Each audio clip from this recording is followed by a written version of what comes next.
Bien, pues en este segundo vídeo del segundo tema 6 vamos a hablar del aparato locomotor.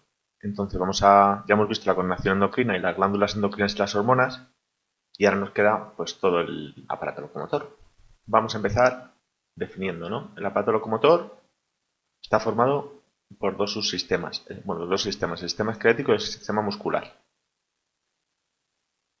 Y todo ello está dirigido y ordenado por el sistema nervioso. Entonces, ¿qué es lo que hace el aparato locomotor? Como hemos dicho, el aparato locomotor es un efector, es decir, ejecuta las respuestas motoras que ordena el sistema nervioso.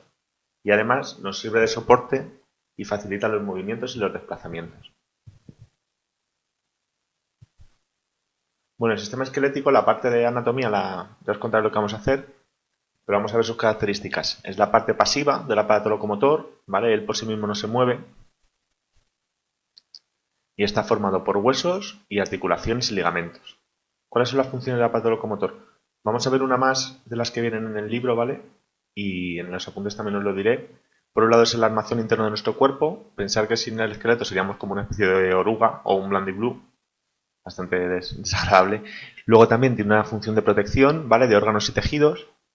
Es la parte del cuerpo donde se fijan los músculos y es una reserva de calcio y de fósforo, y además es la parte del cuerpo donde producimos las células sanguíneas. En el interior de los huesos está la médula ósea, que son las encargadas de producir principalmente glóbulos rojos. ¿Vale? Y el aparato locomotor se divide en tres partes principales, digamos, cabeza, tronco y extremidades. Vale, ¿qué son los huesos? Los huesos, fijaros que son órganos vivos, ¿vale? Están formados por células que tienen que nutrirse y que crecer, entonces necesitan el aporte del aparato del sistema circulatorio sanguíneo. Y además tienen un montón de sales de calcio y fósforo y una proteína que se llama colágeno. En las zonas de contacto hay presencia de tejido cartilaginoso que evita que haya roce. ¿Vale? En los huesos normalmente la parte externa está formada por tejido óseo compacto, con menos células y más proporción de sales, y en la parte interna está el tejido esponjoso. Y en medio, en los huecos, tenemos la médula. La médula puede ser de dos tipos: la médula roja, que es la que se encarga de fabricar células sanguíneas, y la médula amarilla, que es la que está formada por grasas, por tejido adiposo. Los tipos de huesos según su forma los tenemos cortos, planos o largos. Aquí tenéis un ejemplo de hueso corto. Principalmente están formados por tejido óseo esponjoso y una pequeña capa externa de tejido óseo compacto. Luego tenemos los huesos planos, como el omoplato, que tienen forma de placa, de lámina, y tienen principalmente función protectora, y son dos capas más robustas que en el caso de los cortos, de óseo compacto, y luego en medio un poquito de esponjoso. Y luego tenemos los huesos largos, que tienen forma alargada normalmente, a veces cilíndrica, y tienen una función de sostén, o también están relacionados con el movimiento. Y en esto sí que hay tres partes. La parte de la cabeza, digamos, del hueso, la parte de arriba y de abajo, es la epífisis, y ahí tenemos médula ósea roja, es decir, donde se forman las células sanguíneas. Luego tenemos la metafisis, que está al final de la epífisis, y que es donde hay cartílago de crecimiento a vuestra edad, porque ya la mía poco. Y luego la diáfisis, que es toda la parte larga, y ahí el tejido óseo esponjoso está rodeando a médula ósea amarilla, es decir, es una zona de reserva de energía, de acumulación de lípidos. ¿Vale? Tipos de huesos. Vamos a ver qué son las articulaciones. Pues las articulaciones son estructuras que mantienen los huesos contiguos unidos entre sí, impidiendo que se separen. Tenemos tres tipos: las inmóviles, no permiten el movimiento, simplemente se unen huesos, por ejemplo las suturas del cráneo. Luego tenemos las semimóviles, que permiten pequeños movimientos, por ejemplo las vértebras, no es el mismo movimiento que permite la vértebra que permite la muñeca. Y luego tenemos las móviles, que permiten gran variedad de movimientos, por ejemplo la rodilla.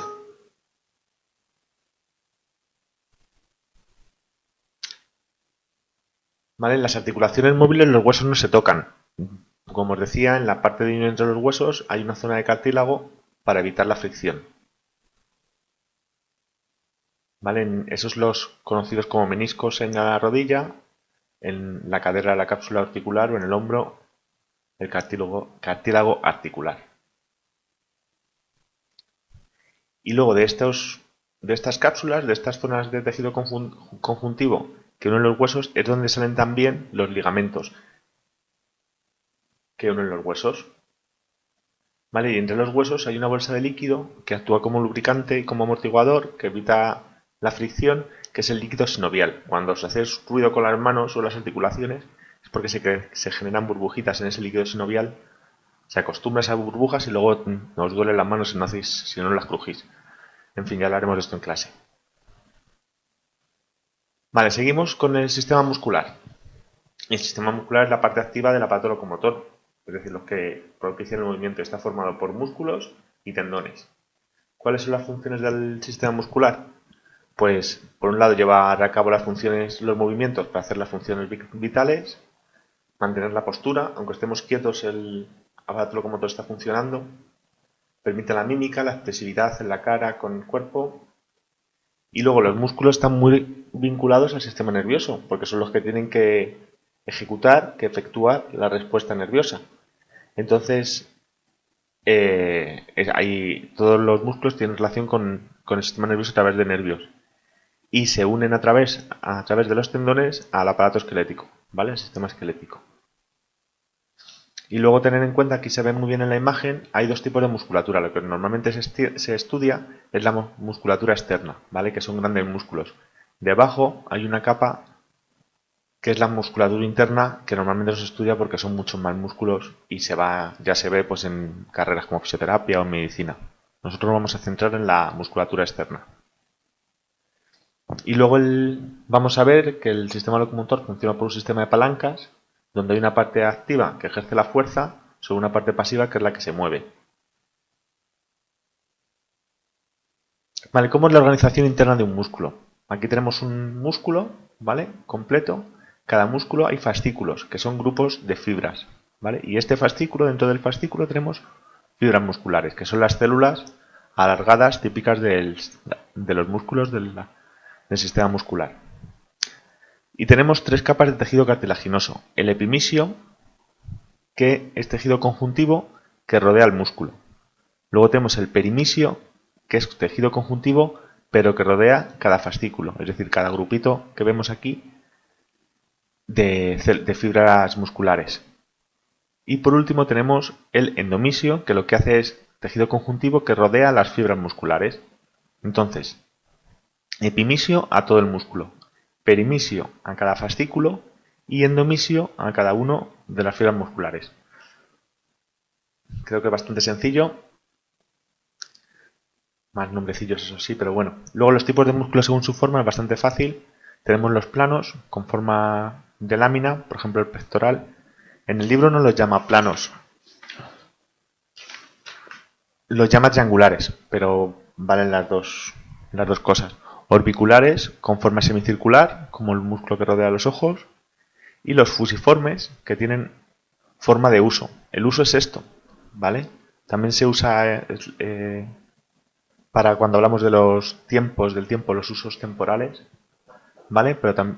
Y este fusiforme viene porque tiene esta forma tan característica, estrecha en los extremos y más ancha en la parte central. Fusiforme. Vale, los músculos se unen a los huesos y para moverse lo que hacen es contraerse o relajarse. ¿Vale? Cuando tenemos el brazo flexionado, el músculo que está contraído es el bíceps y el que tenemos relajado, extendido, es el tríceps. Y al contrario, cuando estiramos el brazo, lo que tenemos relajado es el bíceps y lo que se contrae es el tríceps. ¿Vale? La unión entre el músculo y el hueso se realiza en los tendones y lo que os decía, los movimientos, si los movimientos de dos pares de músculos son en distintas direcciones opuestas, como en este caso, son antagonistas. Pero si lo hacen en la misma dirección, los denominamos agonistas. ¿Vale? Antagonistas, distinta dirección, agonista, misma dirección. Bueno, y aquí tenéis los sistemas de palancas, que es ya lo último del tema. De este vídeo me refiero.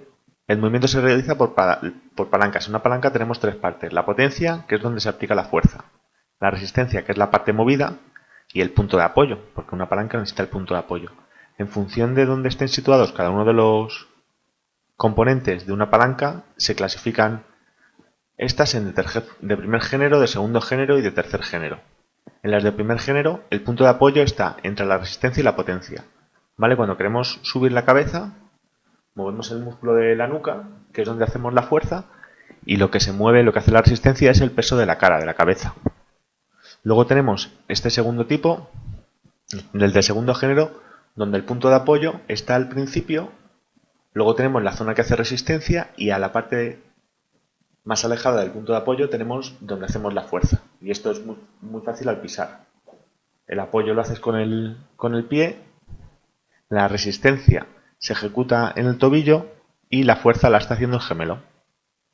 Y tenemos un tercer tipo en el que tenemos el punto de apoyo, luego tenemos el efector que hace la fuerza, la potencia, y luego tenemos la resistencia, que es por ejemplo el mover el brazo.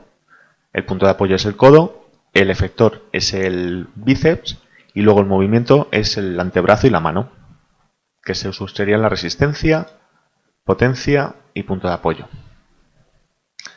Bueno, ¿por qué es importante recordar este tema? Pues prácticamente todo como siempre. Reconocer los principales elementos del aparato locomotor, del esqueleto y la musculatura, tener claro qué es el concepto de articulación, explicar la estructura interna de los músculos y de los huesos, acordaros del epimisio, perimisio, endomisio, y dentro del hueso tenemos la epífisis, la metáfisis y la diáfisis, y luego los tipos de huesos y de músculos, los huesos cortos, huesos planos y huesos largos, y luego músculos triangulares o planos, músculos fusiformes y músculos orbiculares. Y por último, entender cómo se produce el movimiento y los sistemas de palancas que acabamos de ver en la anterior diapositiva.